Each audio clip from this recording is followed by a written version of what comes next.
கர்த்தருக்கு ஸ்தோத்திரம். கர்த்தர் நல்லவர். சரி, கர்த்தருடைய வார்த்தைக்கு நேராக நம்ம கடந்து போவோம். ஒரு வசனத்தை வாசிப்போம். சங்கீதங்களின் புஸ்தகம் 90ஆம் சங்கீதம் 14ஆம் வசனத்தை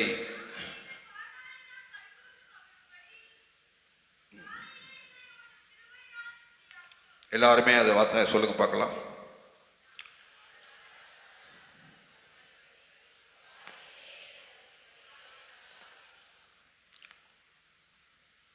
அந்த சங்கீதத்தினுடைய முதல் வார்த்தை எழுதியிருக்கு. என்ன எழுதியிருக்கு பாருங்க.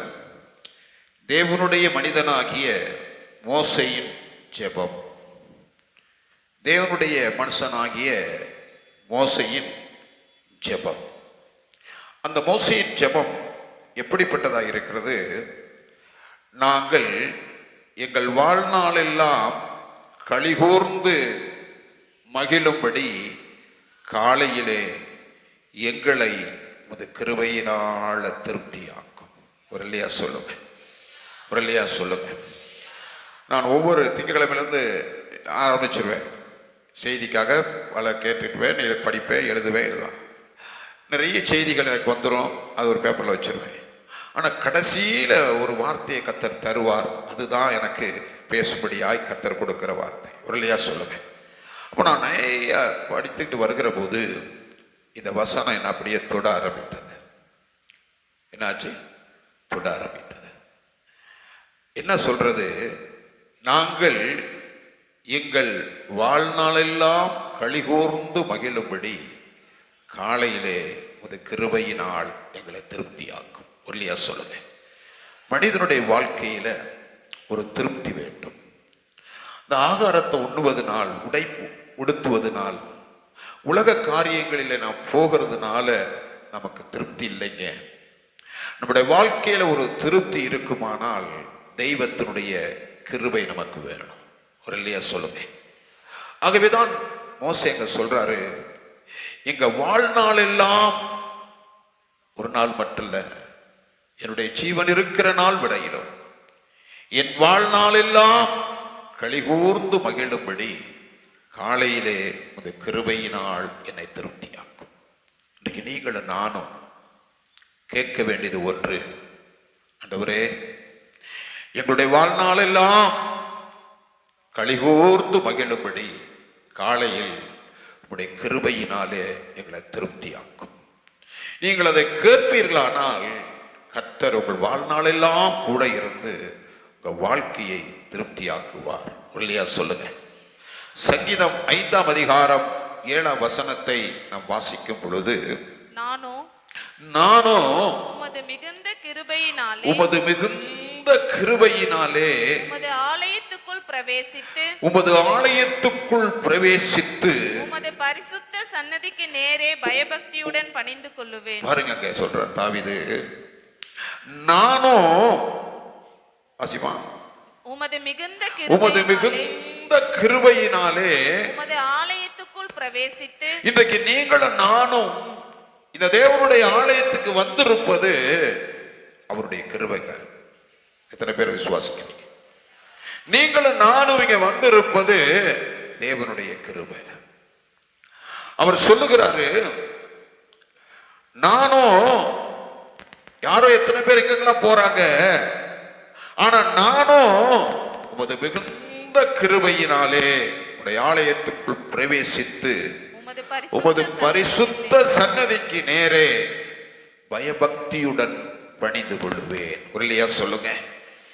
ஏன்னா பவுல் அதை சொல்லுகிற போது சொல்றாரு, 1 கொரிந்தியர் புஸ்தகம் 15ஆம் அதிகாரம் 10ஆம் வசனம் சொல்லுகிறது. 1 கொரிந்தியர் 15:10,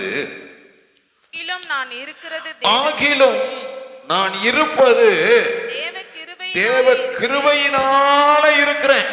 ஒரு இல்லையா சொல்லுங்க. ஐயா, அவருடைய கிருபையினாலதான் அங்க உள்ள வந்திருக்கிறேன். அவர் சொல்றாரு, நான் இருப்பது தேவனுடைய கிருபையினால இருக்கிறேன். அவர் எனக்கு அருளின கிருபை விருதாவா இருக்கவில்லை. அவர்கள் எல்லாரிலும் நான் அதிகமாய் பிரயாசப்பட்டேன். ஆகிலும் நான் அல்ல, ஆகிலும் நான் அல்ல, என்னுடனே இருக்கிற தேவ என்னுடனே இருக்கிற தேவ கிருபையே அப்படி செய்தது. ஒரு இல்லையா சொல்லுங்க. நான் அல்லப்பா சொல்றாரு. ஒரு பெரிய மேதை, ஒரு பெரிய அப்போஸ்தலன் சொல்றாரு, நான் இருப்பது தேவனுடைய கிருபை. நீங்களும் நானும் இங்க வந்திருப்பது தேவனுடைய கிருபை, அவருடைய தயவு, அவருடைய இரக்கம். எத்தனையோ பேர் நம்மை காட்டிலும் நீதிமான்கள், பரிசுத்தவான்கள், நம்மை காட்டிலும் ஐஸ்வர்யவான்கள், அவர்கள் எல்லாம் இந்த ஆலயத்துக்குள்ள வர முடியல. ஆனா நீங்களும் நானும் கர்த்தருடைய ஆலயத்துக்குள்ள வந்திருப்பது என்ன தெரியுமா? அவருடைய கிருபை மாத்திரமே. ஒரு இல்லையா சொல்லுங்க, ஒரு இல்லையா சொல்லுங்க. ஆகவேதான் அவர் சொல்லுகிறாரு, ஆகிலும் நான் இருப்பது தேவனுடைய கிருபையை. கொஞ்சம் சிந்திச்சு பாருங்க. இதை நான் இருக்கிறது என்னுடைய சாமர்த்தியத்தினால் அல்ல, என்னுடைய பலத்தினால் அல்ல, நான் இருப்பது தேவனுடைய கிருபை மாத்திரமே. ஒரு இல்லையா சொல்லுங்க. அந்த வசனத்தை மறுபடியும் வாசிமா. ஆகிலும் நான் இருக்கிறது தேவ கிருபையினாலே இருக்கிறேன், நான் இருக்கிறது தேவ கிருபையினாலே இருக்கிறேன். அவர் எனக்கு அருளிய கிருபை, அவர் எனக்கு அருளிய கிருபை விருதாவாக இருக்கவில்லை, விருதாவாக இருக்கவில்லை. அவர்கள் எல்லாரிலும் நான் அதிகமாய் பிரயாசப்பட்டேன், அவர்கள் எல்லாரிலும் நான் அதிகமாய் பிரயாசப்பட்டேன். ஆகிலும் நான் அல்ல, ஆகிலும் நான் அல்ல, என்னுடனே இருக்கிற தேவ கிருபையே கிருபையே அப்படி செய்தது. நான் ஆண்டவருக்காக பிரயாசப்பட்டப்பா, ஆனா அது என்னுடைய சாமர்த்தியத்தினால் அல்ல, என்னுடைய ஞானத்தினால் அல்ல, உங்களுடைய கிருபையினாலே அதை செய்தேன். ஒரு இல்லையா சொன்னாங்க. நீங்கள் நானும் இங்க வந்திருப்பது அவருடைய கிருபை. இந்த கிருபையை நீங்க சிந்திச்சிட்டீங்கன்னா, அந்த கிருபையை நீங்க எண்ணி ஆண்டவரை துதிச்சிட்டீங்கன்னா, அந்த தெய்வம் எவ்வளோ நல்லவர் என்பதை நம் வாழ்க்கையில கண்டுகொள்ள முடியும், அறிய முடியும். ஒரு இல்லையா சொல்லுங்க, ஒரு இல்லையா சொல்லுங்க. ஆகவேதான் அவருடைய கிருபையை எண்ணி எண்ணி எண்ணி ஆண்டவருக்கு என்ன செய்யணும்? நன்றி சொல்லணும். நம்மோடு கூட தொடங்கினவர்கள், நம்மோடு கூட ஓடி வந்தவர்கள் இன்றைக்கு இல்லை. ஆனா உங்களை என்னையும் இந்த நாளில் அவருடைய ஆலயத்துக்கு கொண்டு வந்திருக்க தெரியுமா? அது தேவனுடைய கிருபையே. ஒரு இல்லையா சொல்லுங்க. 119ஆம் சங்கீதத்தினுடைய 76ஆம் வசனம் சொல்லுகிறது. 119ஆம் சங்கீதத்தினுடைய 76ஆம் வசனம், நீர் உமது அடியேனுக்கு கொடுத்த, நீர் உமது அடியேனுக்கு கொடுத்த உமது வாக்கின்படி, உமது வாக்கின்படி உமது கிருபை என்னை தேற்றுவதாக, உம்முடைய கிருபை என்னை தேற்றுவதாக. சகோதரியே, தாயே, தகப்பனே, நண்பனே, சகோதரியே, நீ சோர்ந்து போய் இருக்கிற போது, நீ வேதனையோடு கூட இருக்கும் போது, நீ துயரத்தையும் கண்ணீரையும் அனுபவித்துக் கொண்டிருக்கிற போது, நமக்கு ஆறுதல் யார் சொல்லுவார்? நம்மை தேற்றுவது யார் என்று நீ ஏங்கிக் கொண்டிருக்கிற போது, நீ வந்து கடைசியில் அவர் பாதத்தில் உட்கார்ற பாரு. அப்போ உன்னை தேற்றுறது யார் தெரியுமா? அவருடைய கிருபை. ஆகவேதான் சொல்றாரு, வாசிமா. நீர் உமது அடியேனுக்கு கொடுத்த, நீர் உமது அடியேனுக்கு கொடுத்த உமது வாக்கின்படி, உமது வாக்கின்படி உமது கிருபை என்னை தேற்றுவதாக, உமது கிருபை என்னை தேற்றுவதாக. அவருடைய கிருபை தான் நம்மை தேற்றுகிறது. நாம் சோர்ந்து போகிற வேளையில், வேதனையோடு இருக்கிற வேளையில், கண்ணீரின் பாதையில் யாருமே நமக்கு ஆறுதல் சொல்ல முடியலையே, அப்படி நீங்கிக் கொண்டிருக்கிற போது அவருடைய கிருபை உங்களை என்னை தேற்றுகிறது. தேற்றும் கிருபை. உன்னை தேற்றுகிற ஒரு தேவன், உன்னை ஆற்றுகிற ஒரு தேவன், உன்னை அரவணைக்கிற ஒரு தேவன். அதுதான் தாவீது, மோசே சொல்கிறார், எங்கள் வாழ்நாள் எல்லாம் களிகூர்ந்து மகிழும்படி காலையிலே உமது கிருபையினாலே என திருப்தியாக்கும். நீங்களும் நானும் ஆண்டவருடைய சமூகத்தில் ஒவ்வொரு நாளும் கேட்கணும்னா தெரியுமா? ஆண்டவரே, என்னுடைய வாழ்நாளெல்லாம் நான் சந்தோஷமா இருக்கேன், நான் மகிழ்ச்சியா இருக்க வேணும்னா உடைய கிருபையினால் என்ன திருப்தியாக்கும், கிருபையினால் என்ன திருப்தியாக்கும். பாருங்க, நல்ல ஆகாரம் செஞ்சு வச்சிருப்பீங்க, எல்லாம் இருக்கும், ஆனா உங்களால சாப்பிட முடியாது. ஏன்னா உங்க ஏக்கம் ஒன்று இருக்கும், எங்க வீட்டுக்காரர் கூட இருந்து சாப்பிடணும், என் மனைவி என் கூட இருந்து சாப்பிடணும், என் பிள்ளைகளை கூட இருந்து சாப்பிடணும் ஒரு ஏக்கம் உங்களுக்கு இருக்கும். அதை கணவனோ மனைவியை நிறைவேற்ற மாட்டாங்க. அப்போ பாருங்க, ஆனா அவர் சொல்றாரு, என் வாழ்நாளெல்லாம் நான் களிகூர்ந்து மகிழும்படி உடைய கிருபையினால் என்னை திருப்தியாக்கும். அவருடைய கிருபை தான் உங்க வாழ்க்கையை திருப்தியாக்க முடியும். அருமையான தேவனுடைய பிள்ளையே, நீங்கள் ஒவ்வொரு நாளும் ஆண்டவருடைய சமூகத்துல நீங்க சொல்லணும், மோசேயுடைய ஜெபம், என் வாழ்நாளெல்லாம் களிகூர்ந்து மகிழும்படி காலையில் உமது கிருபையினாலே திருப்தியாக்கும். இல்லையா? சொல்லுங்க, எந்த காரியத்தில் ஆண்டவர் திருப்தியாக்குவார்? எரேமியா 3:14 நாம் வாசிக்கும் போது, வாசிங்க எரேமியா 31:14 சீக்கிரமாக, இல்லையா? ஆசாரிகளின் ஆத்துமாவை கொழுமையானவைகளினாலே திருப்தியாக்குவேன், என் ஜனங்கள் நான் அளிக்கும் நன்மையினால் திருப்தி ஆவார்கள். இல்லையா? சொல்லுங்க, சொல்ற பாருங்க, என் ஜனங்கள், என்னுடைய பிள்ளைகள் நான் அளிக்கும் நன்மையினால் திருப்தி ஆவார்கள். பாருங்க, சில பேருக்கு அம்மா செஞ்சு கொடுத்தாதான் அவங்களுக்கு சந்தோஷமா இருக்கும். சமையல் செஞ்சு கொடுத்தா அந்த பிள்ளைகளுக்கு நீங்க எதை கொடுத்தாலும் அவங்க சொல்லுவாங்க, எங்க அம்மா போல என்ன செய்ய முடியாது, கொடுக்க முடியாது, செய்ய முடியாது அப்படின்னு சொல்லுவாங்க.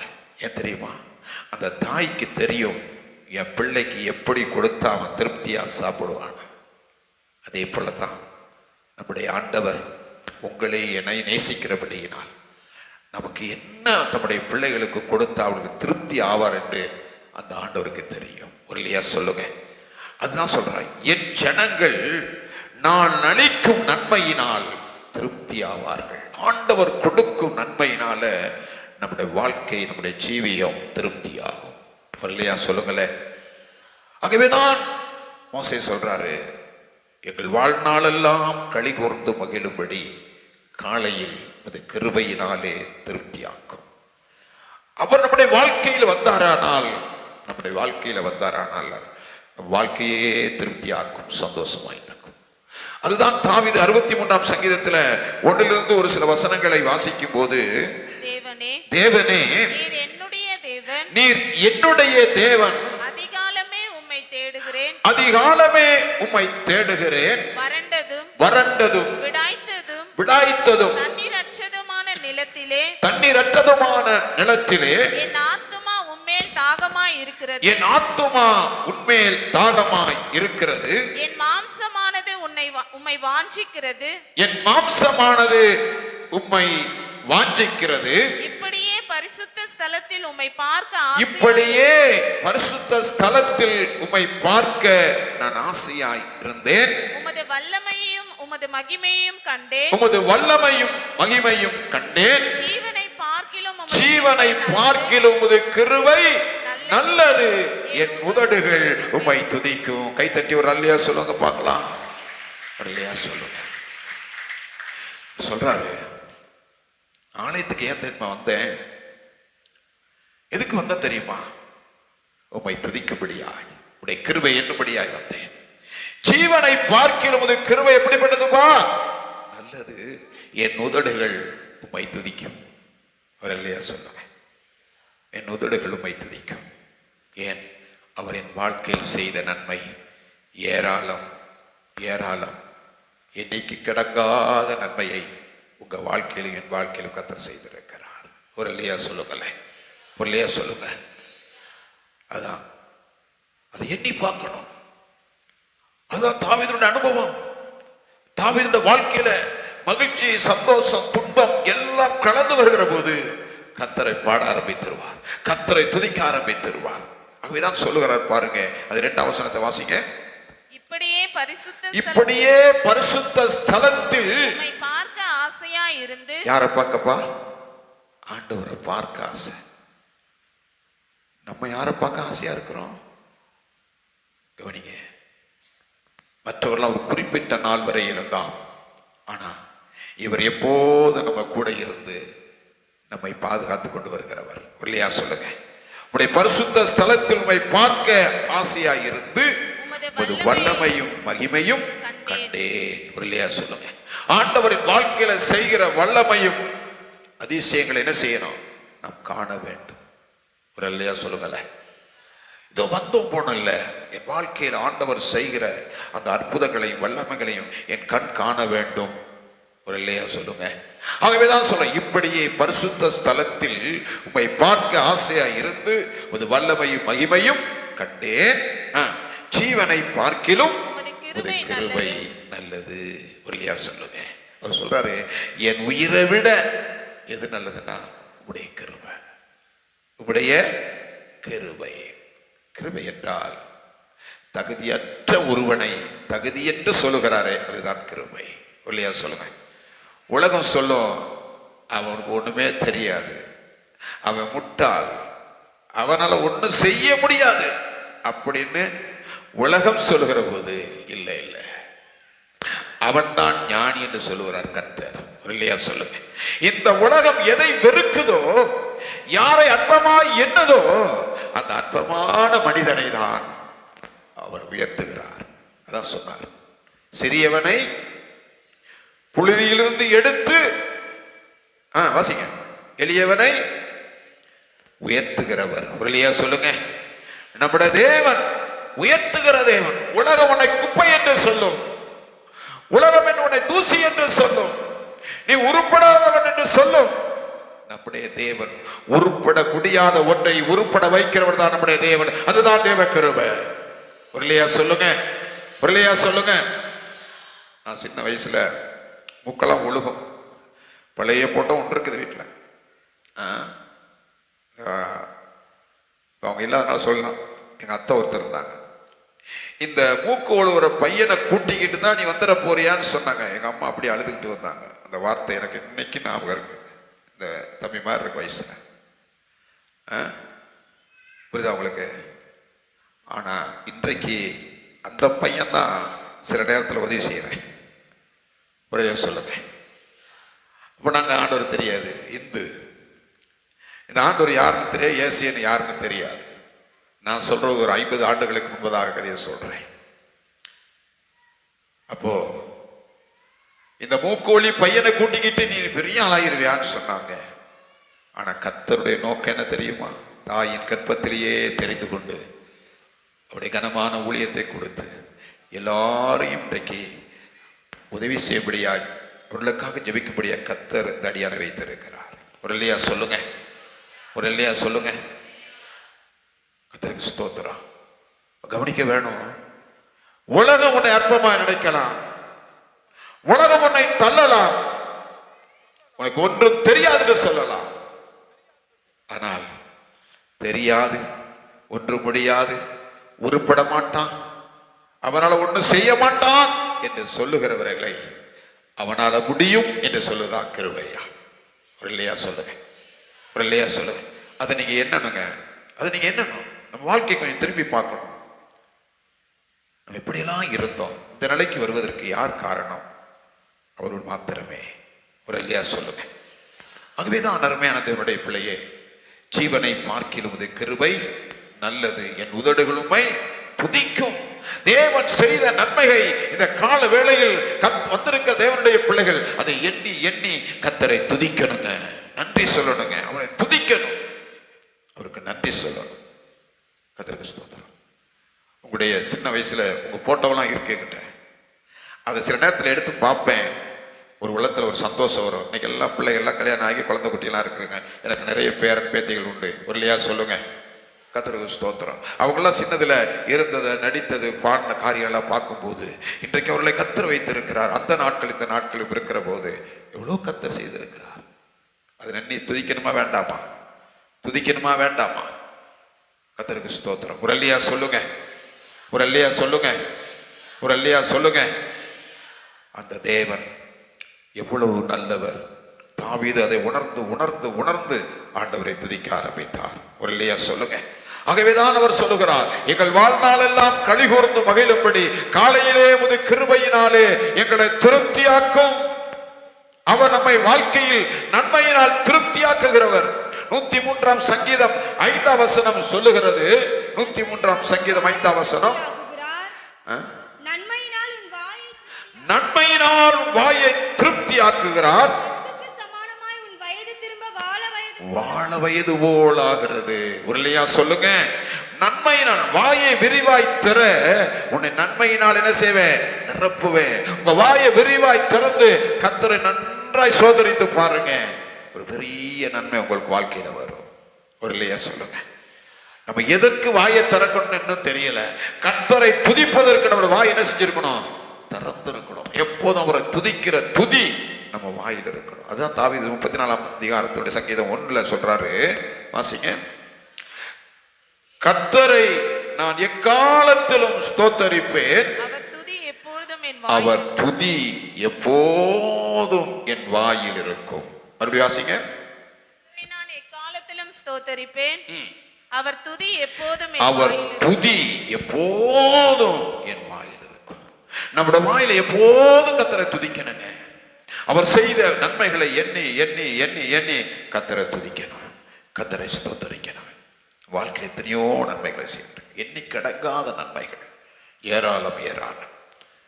அந்த தெய்வத்தை நம்ம துதிக்கணுங்க. அதுதான் மோசேனுடைய அனுபவம். இந்த மோசே யார் என்று வேதம் சொல்லுகிறது. வாசிங்க. கர்த்தருடைய பரிசுத்த நாமத்திற்கு மகிமை உண்டாகட்டும். எபிரேயருக்கு எழுதின நிருபம்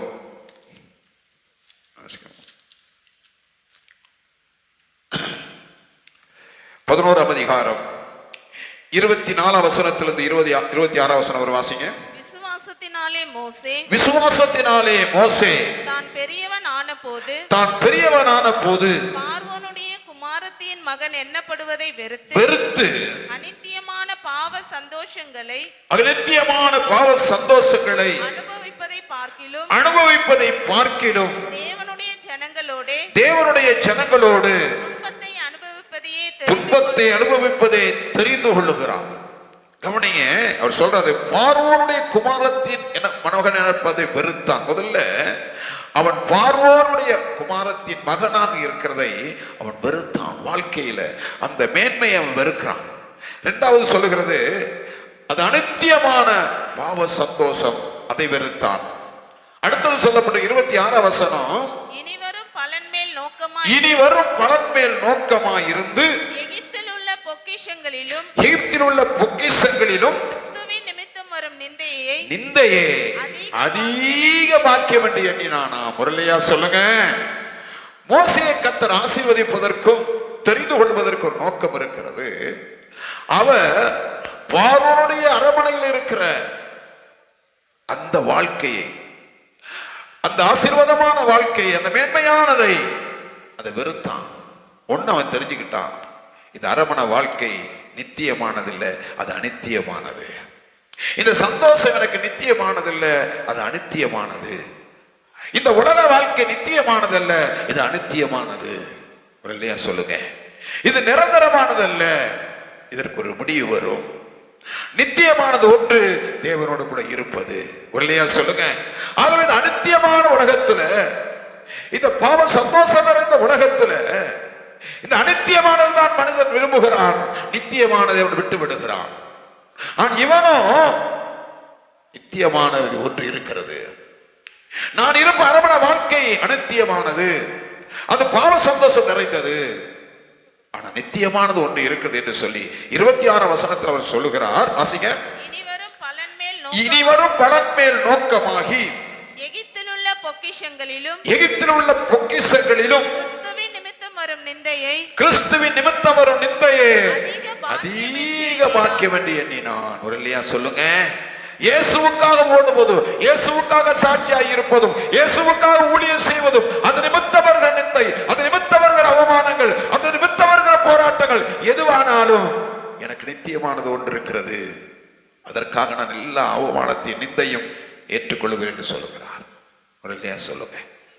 ஆகவேதான் மோசே வாழ்நாளெல்லாம் களி கூர்ந்து மகிழும்படி காலையில் கிருபையினால் திருப்தியாக்கும். இந்த மோசே எப்படிப்பட்ட வேதம் சொல்லுகிறது? என்னாகும் புஸ்தகம் 12ஆம் அதிகாரம் 7ஆம் வசனத்தை நீங்க வாசிக்கும் பொழுது, என்னாகும் 12:7,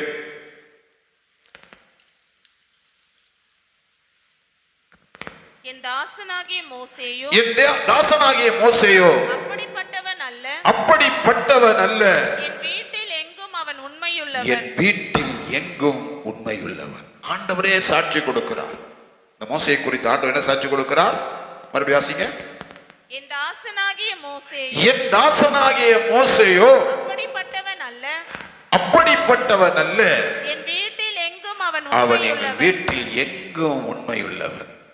பாருங்க, மோசே எப்படிப்பட்டவர்? தன்னுடைய வீட்டில, கர்த்தருடைய வீட்டில அவன் எப்போதும் உண்மை உள்ளவன் என்று ஆண்டவரே சாட்சி கொடுக்கிறார். அந்த மோசே மேன்மையை வெறுத்தான், துன்பத்தை தெரிந்து கொண்டான், இனி வரும் பலன் மேல் நோக்கமாயிருந்து எகிப்துள்ள பொக்கிஷங்களில் காட்டிலும் நித்தியத்தை மகிமையா எண்ணினான். இல்லையா? சொல்லுங்க அருமையான தேவனுடைய பிள்ளையே, அந்த மோசே தான் சொல்றாரு, எங்கள் வாழ்நாளெல்லாம் களி கூர்ந்து மகிழும்படி காலையிலே உது கிருபையினால் எங்களை திருப்தியாக்கும். இல்லையா? சொல்லுங்க. இல்லையா? சொல்லுங்க. நீங்களும் நானும் ஒவ்வொரு நாளும் கேட்க வேண்டியது, ஆண்டவரே உடைய கிருபையினால் எங்களை திருப்தியாக்கும். ஏன்னா எங்க வாழ்நாளெல்லாம் நாங்கள் எப்படி இருக்கணும்? மகிழ்ச்சியா இருக்கணும், சந்தோஷமா இருக்கணும். சகோதரிமார்கள், தாய்மார்கள், நீங்க அதிகாலையில் எழுப்பி கேட்கணும், என் வாழ்க்கை கண்ணீர் நிறைந்ததா இருக்கக்கூடாது. என் வாழ்க்கையில போராட்டங்கள் வரும், பிரதிகூலங்கள் வரும், கண்ணீர் பாதையில் வந்தாலும் எங்களுக்கு ஒரு சந்தோஷத்தை நீ வைத்திருக்கிறேப்பா, அது எங்களுக்கு தாரும் என்று கேட்டால் நிச்சயமாய் கர்த்தர் உங்களுக்கு தருவார். ஒரு இல்லையா? சொல்லுங்க. ஆகவேதான் உங்க வாழ்க்கையில சந்தோஷமும் மகிழ்ச்சியும் வர வேண்டுமானால் காலையில கிருபையை கேட்கணும். ஒரு இல்லையா? சொல்லுங்க. அது மாத்திரமல்ல, சங்கீதம் 81ஆம் சங்கீதம் 16ஆம் வசனத்தை நான் வாசிக்கும் போது, உச்சிதமான கோதுமையினால் அவர்களை போஷிப்பார், உச்சிதமான கோதுமையினால் அவர்களை போஷிப்பார், கண்மலையின் தேனினால் உம்மை திருப்தியாக்குவேன், கண்மலையின் தேனினால் திருப்தியாக்குவேன். கண்மலையின் தேன், அந்த கண்மலை கிறிஸ்து. அவ்வாயிலிருந்து புறப்படுகிற வார்த்தை ஒரு தேன். வேதம் சொல்ல, தேனிலும் தெளிதேனிலும் அடைய வார்த்தை மதுரமா இருக்கிறது. எடுத்தீங்கன்னா வாசிங்க பார்க்கலாம். அவைகள் பொன்னிலும், வசனம் சொல்லுங்க. சங்கீதம் 19:10, அவைகள் பொன்னிலும் மிகுந்த பசும் பொன்னிலும் விரும்பப்படத்தக்கதும் தேனிலும்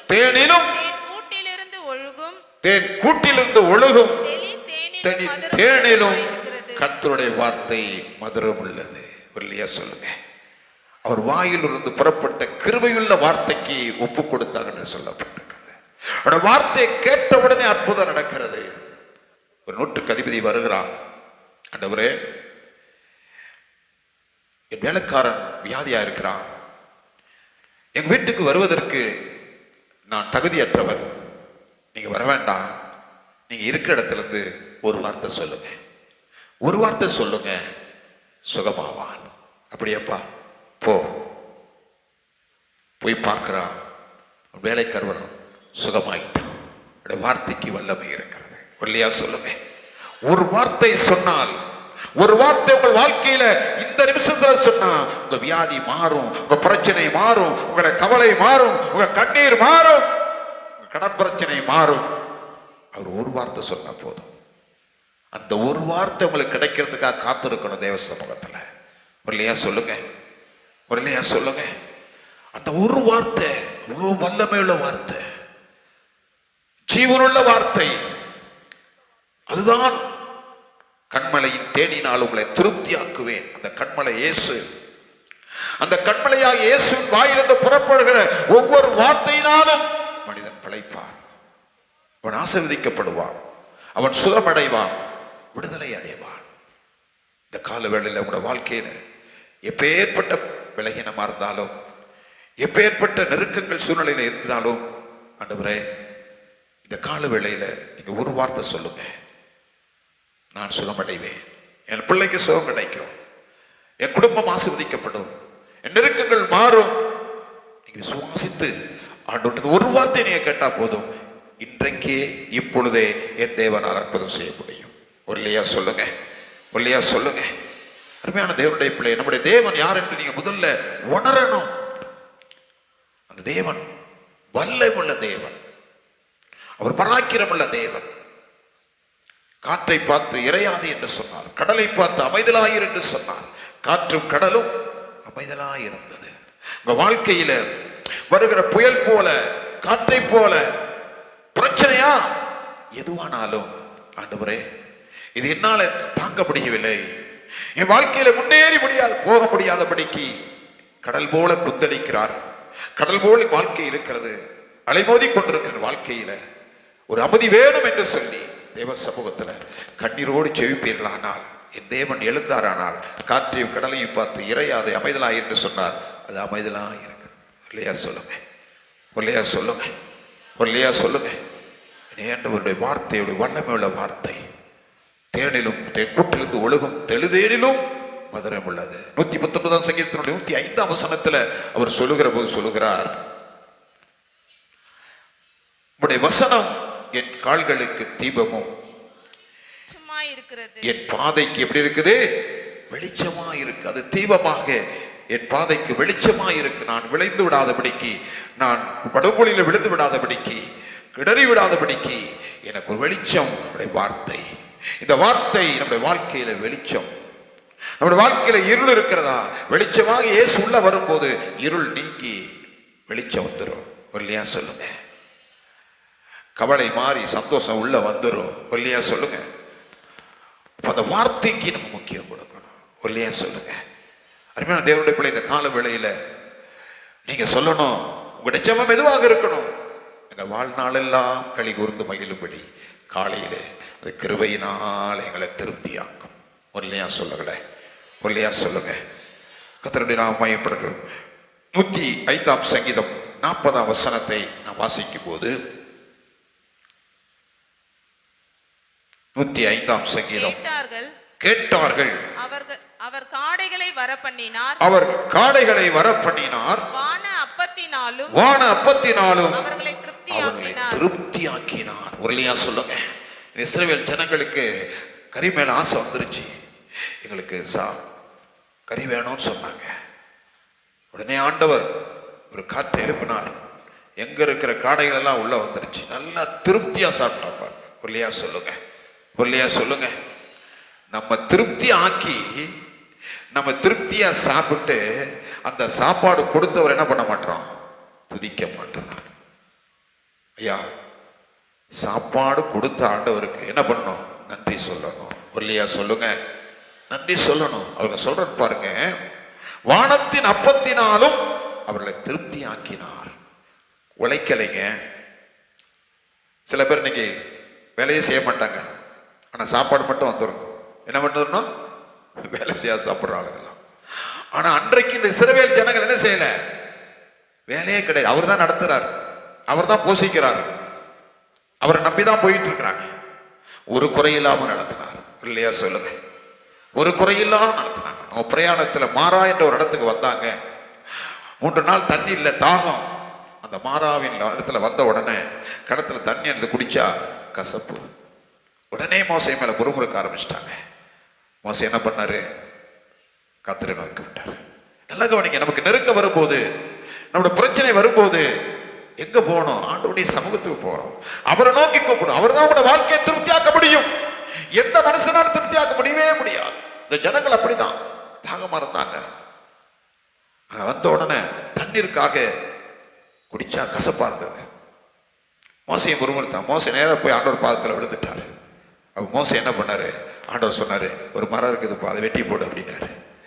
ஆண்டவருடைய பாதத்தில் எந்த மனுஷன் விழுந்து கிடக்கிறானோ, ஆண்டவருடைய பாதத்தில் எந்த மனுஷன் தன் தேவைக்காக, தன்னுடைய காரியங்களுக்காக விழுந்து கிடக்கிறானோ, அவனுக்கு ஆண்டவர் நல்ல ஐடியா கொடுக்கிறவர் தான் நம்முடைய ஆண்டவர். இல்லையா சொல்லுங்க. மோசை விழுந்தவனு சொன்னார், நீ போடு இல்லப்பா, இந்த மரத்தை வெட்டி கீழே போடு. தண்ணியில போட்டான்.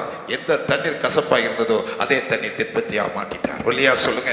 உன் வாழ்க்கை கசப்பு, உன் குடும்ப பிள்ளைகளோட வாழ்க்கையில கசப்பா இருக்கிறார்களோ, இந்த இயேசு உன் வாழ்க்கையில வருவாரனால் கசப்பானதை மதுரமாய் மாற்ற ஆண்டவரால் முடியும். இல்லையா சொல்லுங்க.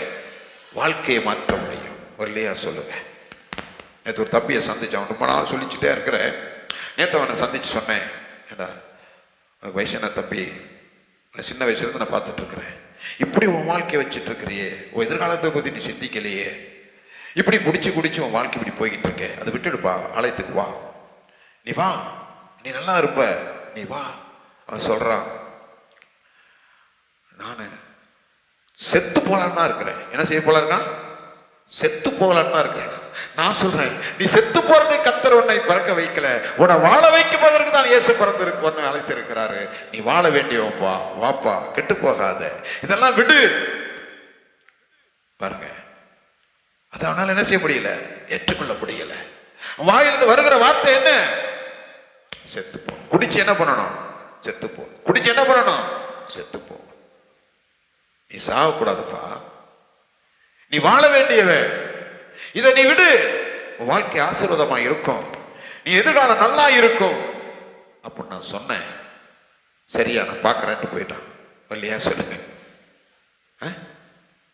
அருமையானவனுடைய பிள்ளை, நீ செத்து போறதுக்கல்ல, உன் வாழ்க்கையிலே அழிந்து போவதற்கல்ல, உன்னை வாழ வைக்க வந்தவர் தான் நம்முடைய ஆண்டவராய் இயேசு கிறிஸ்து. ஒரு இல்லையா சொல்லுங்க. அவர் சொன்னார், ஒரு மனிதனை கெட்டு போவது எனக்கு பிரியமில்லை, பிதாவுக்கு சித்தமில்லை, பிரியமில்லை. நீங்க எல்லாம் ஆசீர்வதிக்கப்பட வேண்டும். தேவனுடைய பிள்ளையே, இந்த கால வேளையில உங்களை குறித்து, என்னை குறித்து ஒரு தேவனுக்கு ஒரு திட்டம் இருக்கு, நோக்கம் இருக்கிறது. நீ அழிந்து போவதற்கல்ல, எனக்காய் நீ வாழணும், நீ ஆசீர்வாதமாக இருக்கணும் தான் தேவன் விரும்புகிறார். இல்லையா சொல்லுங்க. அதனால தான் தாவீது சொன்னார், எங்கள் வாழ்நாளெல்லாம் களிகூர்ந்து மகிழும்படி காலையில் இந்த கிருபையினால் எங்களை திருப்தியாக்கும். இல்லையா சொல்லுங்க. அவர் கண்மலை தேடினால் திருப்தியாப்பார், கோதுமையினால திருப்தியாக்குவார், வானத்தின் அப்பத்தினாலும் திருப்தியாக்குறவர். 91 சங்கீதம் 16 வசனத்தை நீங்க வாசிக்கும் பொழுது 91:16, நீடித்த நாட்களால் அவனை திருப்தியாக்கி, நீடித்த நாட்களாய் அவனை திருப்தியாக்கி என் ரட்சிப்பை அவனுக்கு காண்பிப்பேன். நீடித்த நாட்களாய் அவனை திருப்தியாக்குவார். இல்லையா சொல்லுங்க. இன்றைக்கு மற்றமல்ல, உன் வாழ்க்கை வாழ்நாள் எல்லாம் உன்னை திருப்திப்படுத்துற ஆண்டவர் தான் நம்முடைய ஆண்டவர், நீங்கள் நான் ஆராதிக்கிற ஆண்டவராக இயேசு கிறிஸ்து. இல்லையா சொல்லுங்க. உன்னை திருப்திப்படுத்த விரும்புகிறார். நீ அவருடைய வாழ்க்கை அவரிடத்துல வந்து நீ கேட்க வேணும், எங்க வாழ்நாளெல்லாம் சந்தோஷமா இருக்கணுங்க, அதற்கு கிருபையினால திருப்தியாக்கும். அடுத்தது ஒண்ணு, சங்கீதம் 17:14, மனுஷருடைய கைக்கும் நானோ நீதியில் உம்முடைய முகத்தை தரிசிப்பேன். 17:14, மனுஷருடைய கைக்கும் இம்மையில் தங்கள் பங்கை பெற்றிருக்கிற உலக மக்களின் கைக்கும் உம்முடைய கரத்தினால் என்னை தப்புவியும். அவர்கள் வயிற்றை உமது திரவியத்தினால் நிரப்புகிறீர். அவர்கள் புத்திர பாக்கியத்தினால் திருப்தி அடைந்து புத்திர பாக்கியத்தினால் திருப்தி அடைவார்கள். இந்த ஆண்டவரை பார்த்து கேளுங்க, ஆண்டவரே எனக்கு ஒரு குறை உண்டு, அந்த குறையை நிறைவாக்குற தேவன் நீர் அல்லவா? என் வாழ்க்கையில வாழ்நாளெல்லாம் களிகூர்ந்து நான் மகிழ வேண்டும், என்னை ஒரு புத்திர பாக்கியத்தினால் என்னை திருப்தியாக்கும் என்று நீங்க கேட்பீர்களானால் நிச்சயமாய் கர்த்தர் உங்களை திருப்தியாக்குவார். ஒரு இல்லையா சொல்லுங்க. ஒரு இல்லையா சொல்லுங்க. நம்முடைய ஆண்டவர் நம்மை திருப்தியாய் நடத்துகிறவர், திருப்தியாய் நடத்துகிறவர். ஒரு இல்லையா சொல்லுங்க. லேவியராகமம் புஸ்தகம் 26ஆம் அதிகாரம் 5ஆம் வசனம்.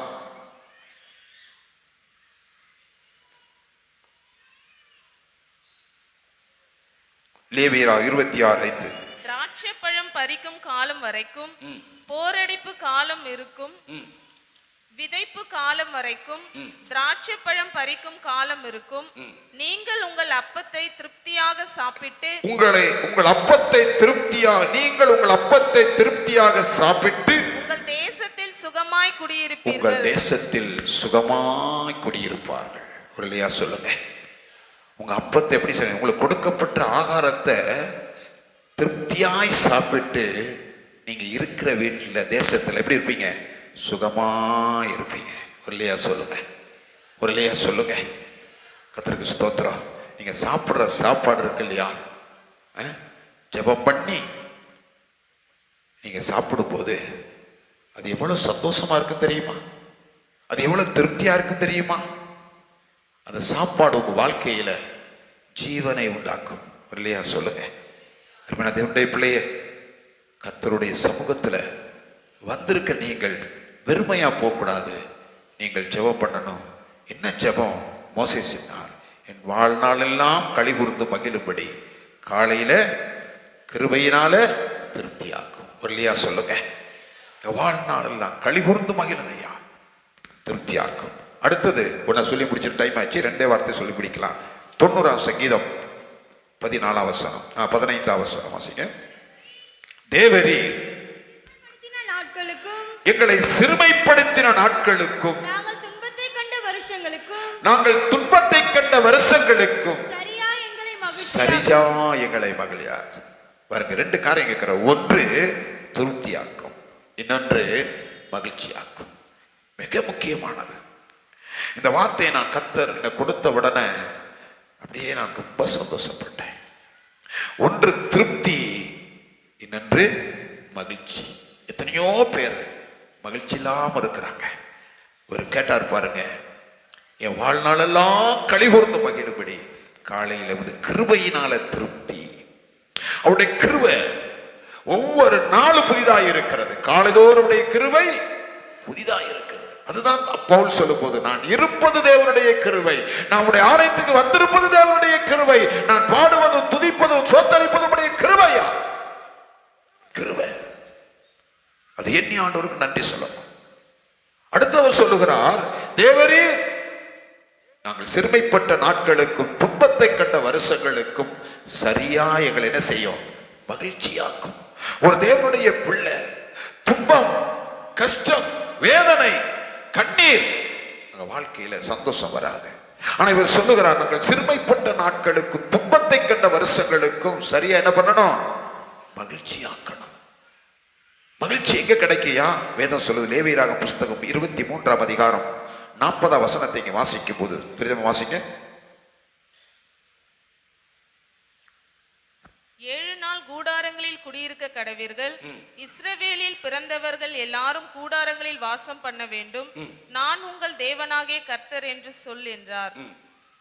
23:40.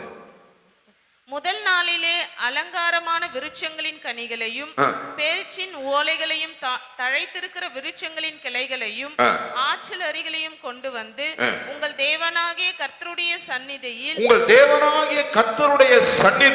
7 நாளும் மகிழ்ச்சியாய் 7 நாள் எப்படி இருப்பீங்களே, மகிழ்ச்சியா இருக்கணும். ஒல்லியா சொல்லுங்க. 7 நாளும். இன்னைக்கு 1. இந்த 7 நாளும் எப்படியா இருக்கணும்? எங்க? கர்த்தருடைய சன்னதியில், தேவனுடைய சமூகத்துல எந்த தேவக்குள்ள அமர்ந்து இருக்குதோ அவங்க அந்த 7 நாள் அவங்க மகிழ்ச்சியா இருப்பாங்க. ஒல்லியா சொல்லுங்க. உபாகம் 16ஆம் அதிகாரம் 15ஆம் வசனம் சொல்லுது. உபாகம் 16:15. உனக்கு உண்டான எல்லா வரத்திலும் உன் கைகளுடைய எல்லா கிரியைகளிலும் உன் தேவனாகிய கர்த்தர் உன்னை ஆசீர்வதித்தபடியினால் கர்த்தர் தெரிந்து கொள்ளும் ஸ்தானத்தில் உன் தேவனாகிய கர்த்தருக்கு 7 நாளளவும் பண்டிகை என்ன செய்யணும், ஆசரித்து சந்தோஷமாய் இருப்பாயாக. அவருடைய சமூகத்தில் வந்து உன் கையின் பிரயாசங்கள் எல்லாம் ஆண்டவருக்கு கொடுத்து நீ கர்த்தரை என்ன செய்யணும், ஆசீர்வதிக்க ஆராதிக்கும் போது அது உனக்கு ஒரு பண்டிகை. இல்லையா சொல்லுங்க. தேவ சமூகம் நமக்கு எவ்வளவு சந்தோஷத்தை கொடுக்கிறது தெரியுமா? நீங்க என்னை பார்க்கலாம், ஒன்னு வீட்டுல ஒன்னு இங்க. ஏன் தெரியுமா? எனக்கு மிகுந்த சந்தோஷத்தையும் மகிழ்ச்சியை கொடுக்கிற இடம் எது தெரியுமா? இதுதான். இல்லையா சொல்லுங்க. இல்லையா சொல்லுங்க. காலையிலிருந்து வர்றவங்களுக்கெல்லாம் ஆண்டவரை பத்தி சொல்லுவேன், ஜெபம் பண்றேன் சொல்றேன். கர்த்தருக்கு ஸ்தோத்திரம். நைட்ல போய் கொஞ்சம் படுக்கிற பாருங்க. தான் அந்த அத்தனை காரியம் என் வாழ்க்கையில மகிழ்ச்சியா இருக்கிறது. ஒரு இல்லையா சொல்லுங்க. தேவனுடைய சமூகம் ஒரு தேவ பிள்ளைக்கு மகிழ்ச்சி உண்டாக்கும். உங்க வாழ்க்கையில வீட்டு வேலைகள் எல்லாம் துரிதமா செய்துட்டு உங்க வீட்டுல நீங்க உட்கார்ந்து இருக்கிறது தேவ சமூகம். அங்கிருந்து நீங்க ஸ்தோத்திரம் பண்ணி கர்த்தரை துதிச்சு பாடி பாருங்களேன், எவ்வளவு ஆனந்தம், எவ்வளவு சந்தோஷம், எவ்வளவு மகிழ்ச்சி. அதுபோல ஒரு சந்தோஷத்தை உலகம் கொடுக்கவே முடியாது. ஒரு இல்லையா சொல்லுங்க. நெகேமியா 8:10 வாசித்து முடிச்சிருவோம். நெகேமியா 8:10. இன்னும் அவன் அவர்களை நோக்கி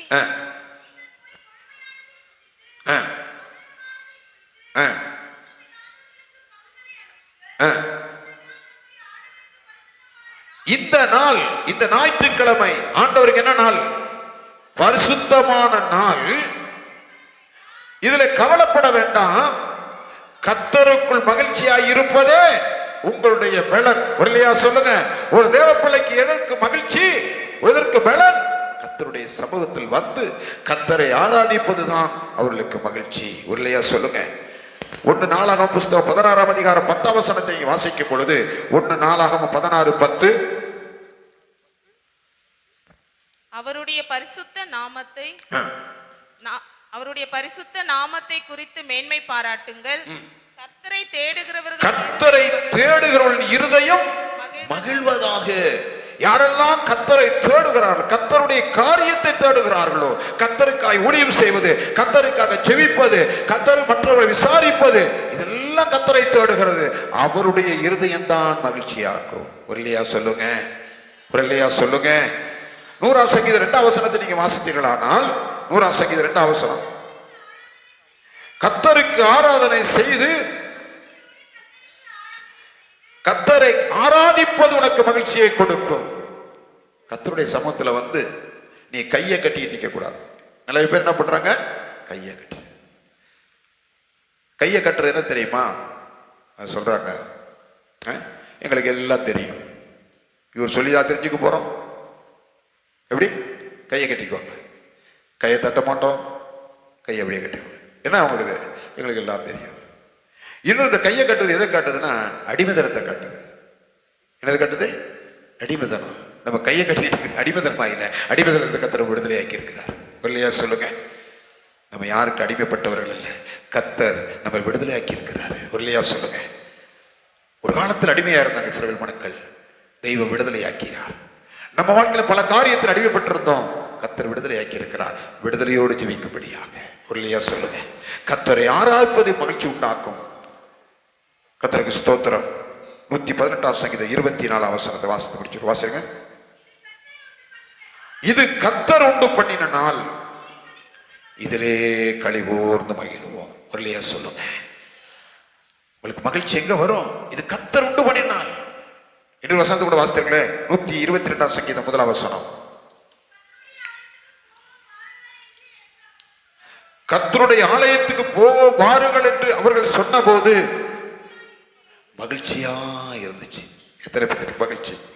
கர்த்தருடைய ஆலயத்துக்கு போகணும்னு சொன்ன உடனே நமக்கு என்ன வரணும்? என்ன வரணுமா? மகிழ்ச்சி.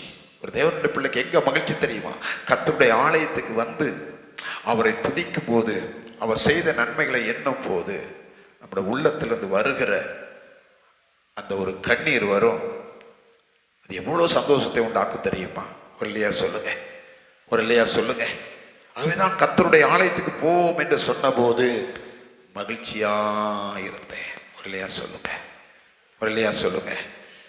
ஆலயத்துக்கு வருவது ஒரு தேவனுடைய பிள்ளைக்கு மகிழ்ச்சி. ஆகவேதான் 2 காரியம் நீங்க கேட்கணும் ஜெபத்தில். இப்போ 2 நிமிஷம் ஜெபம் பண்ண போறோம்.